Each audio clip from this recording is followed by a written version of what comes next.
Hi hello friends అందరికీ. అబ్బో అక్కో ఏమో పట్టుకొని చూపిస్తుంది అనుకుంటున్నారా? ఏం లేదండి, ఇవి గుడాలు అంటారు. మేమైతే గుడాలనే అంటాం, కొన్ని ప్రాంతాల్లో గుగ్గిలని కూడా అంటారు. మా పిల్లల స్నాక్స్కి అయితే ఈవినింగ్ స్కూల్కి వచ్చేసరికి తింటారని అయితే వేడివేడిగా ఉడకబెట్టానండి. పోపు కూడా పెట్టినా, బాగున్నాయి, నేను తింటున్నాం కదా. కానీ మా పిల్లలు అయితే తినట్లేదండి, స్నాక్స్ తినలేదట స్కూల్లో, అవే తింటున్నారు. ఈ బుడ్డ శనగలు తీసుకొని అయితే మార్చి ఉగాది పండుగ రోజే తీసుకున్నాం. అమ్మడానికి వస్తే మా మామయ్య 5 కిలోలు తీసుకున్నాడు. ఉడకబెట్టిన ప్రతిసారి వీడియో తీయాలనుకున్నాను, ఎప్పటి వరకు తీయలేదండి. ఇప్పుడు ఇవి తీయడానికి అయితే టైం వచ్చింది. ఎండింగ్కి వచ్చినాయి ఇవే ఉన్నాయండి. లాస్ట్కి వచ్చేసరికి అయితే ఇవి ఉన్నాయి. మా పిల్లలకి అమ్మ గుడాలు ఉడకబెడతలేవా అంటే చూసిందండి. రబ్బర్ బకెట్లో పోసుకొని పెట్టుకున్నా అండి, తాపకి తీసి ఉడకబెడితే ఏం తెలియలే. లాస్ట్కి వచ్చేసరికి ఇన్నే ఉన్నాయి. అదేమ్మ హాయ్ చెప్పు. ఇక మా పాప అయితే అందులో ఉన్నాయి అన్నీ ఏరుతుందండి. ఏమున్నాయి రా తల్లి అందులో?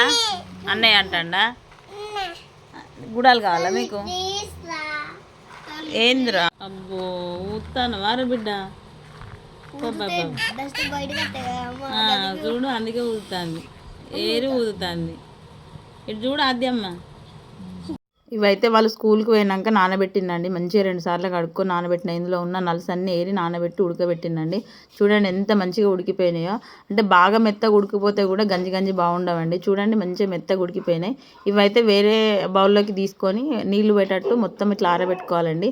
తర్వాత మనం పోపు చేస్తే ఆటోమేటిక్గా వేడవుతాయి కదా. ఇప్పుడైతే ఇవి మొత్తం తేమ పోయేటట్టు అయితే కొంచెం ఆరబెట్టుకోవాలండి. వాటి కోసం అయితే కొత్తిమీర, కొంచెం కరివేపాకు, ఉల్లిగడ్డ, పచ్చిమిర్చి, ఎండుమిర్చి కూడా 3 తీసుకున్నానండి కొంచెం టేస్ట్ కోసం. బౌల్ పెట్టుకొని అయితే నూనె పోసుకొని నేను పోపు దినుసులు వేసుకొని ప్రిపేర్ చేసిన అన్నీ అయితే వేసుకున్నాను. ఉల్లిగడ్డ, కొత్తిమీర, కరివేపాకు, పచ్చిమిర్చి, కొంచెం లైట్గా కారపొడి వేసుకుంటున్నానండి. చాట్ మసాలా వేసుకుంటే కూడా సూపర్ అంటే సూపర్ టేస్ట్ ఉంటుందండి. బట్ కారం అయిపోతుందని మా పిల్లలకైతే చాట్ మసాలా అయితే ఎక్కువ యూజ్ చేయనండి. చూడండి మంచిగా పోపు వేసి వీటిలో నిమ్మకాయ వేసుకొని పిండుకొని తింటే నా సామి రంగా తగ్గేదే లేదండి.